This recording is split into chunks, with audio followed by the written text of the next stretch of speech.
बेटा आज हम आपको 9th की मैथ पढ़ाने चल रहे हैं। एक्सरसाइज 13 चैप्टर का नाम है पृष्ठीय क्षेत्रफल और आयतन। बेटा एक्सरसाइज पढ़ने से पहले आपको कुछ बेसिक रूल से पता होने चाहिए। जैसे घनाभ का क्या होता है, घन क्या होता है। तो सबसे पहले आज हम आपको घन पढ़ाएंगे। जैसे कि आकृति में दिखाया गया है, कुछ आकृति बनाई गई है, इसे हम घनाभ कहते हैं। यहाँ से यहाँ तक घनाभ की लंबाई होती है, यहाँ से यहाँ तक की दूरी को घनाभ की चौड़ाई कहते हैं, और यहाँ से यहाँ तक की दूरी को हम घनाभ की ऊंचाई कहते हैं।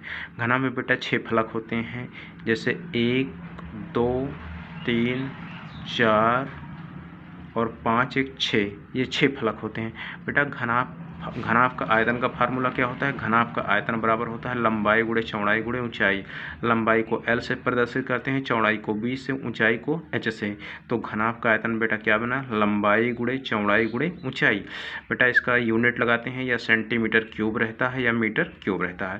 बेटा उसके बाद क्या होता है? घनाभ का संपूर्ण पृष्ठ। तो बेटा घनाभ का संपूर्ण पृष्ठ का फार्मूला क्या होता है? 2 ब्रैकेट में LB plus BH plus HL। इसी तरह बेटा क्या होता है? घनाभ का विकर्ण कैसे निकालते हैं? तो घनाभ का विकर्ण निकालने का फार्मूला क्या होता है? √L² plus B² plus H²। उसके बाद क्या होता है बेटा? पार्श्व पृष्ठीय क्षेत्रफल या कमरे के चारों दीवारों का क्षेत्रफल। बेटा ये क्या होता है? जैसे कोई घनाभाकार होता है तो बेटा ऊपर की फलक, जैसे मान लेते हैं ये कोई घनाभ है, इसके ऊपर की फलक और नीचे वाली फलक को छोड़ देते हैं। बेटा कितनी दीवारें बचेंगी? तो 1 2 3 4, तो 4 दीवारें बची बेटा। तो इसे हम पार्श्व पृष्ठीय क्षेत्रफल कहते हैं। इसी को हम कहते हैं पार्श्व पृष्ठीय क्षेत्रफल या कमरे की चारों दीवारों का क्षेत्रफल। इसका फार्मूला होता है 2 ब्रैकेट में L प्लस B इंटू क्या होता है बेटा? Into H।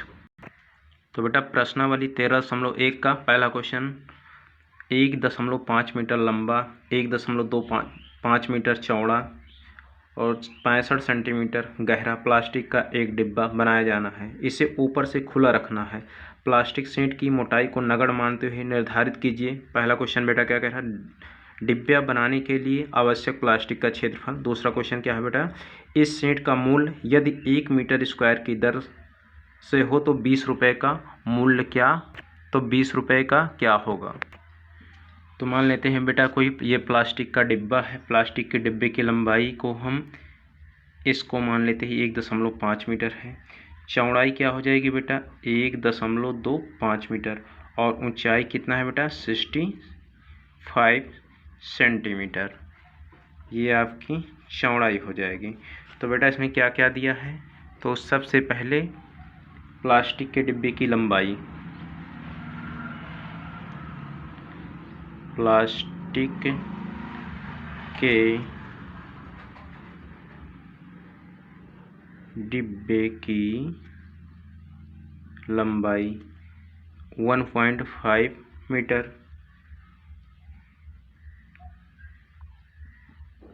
चौड़ाई 1.25 मीटर, ऊंचाई 65 सेंटीमीटर, या बेटा 65/100 करोगे तो ये हो जाएगा 0.65 मीटर हो जाएगा। तो बेटा क्वेश्चन में कहा है कि ऊपर का फलक को खुला छोड़ना है। तो बेटा कितने फलक बचेंगे? 5 फलक बनेंगे। तो सबसे पहले आवश्यक प्लास्टिक का क्षेत्रफल,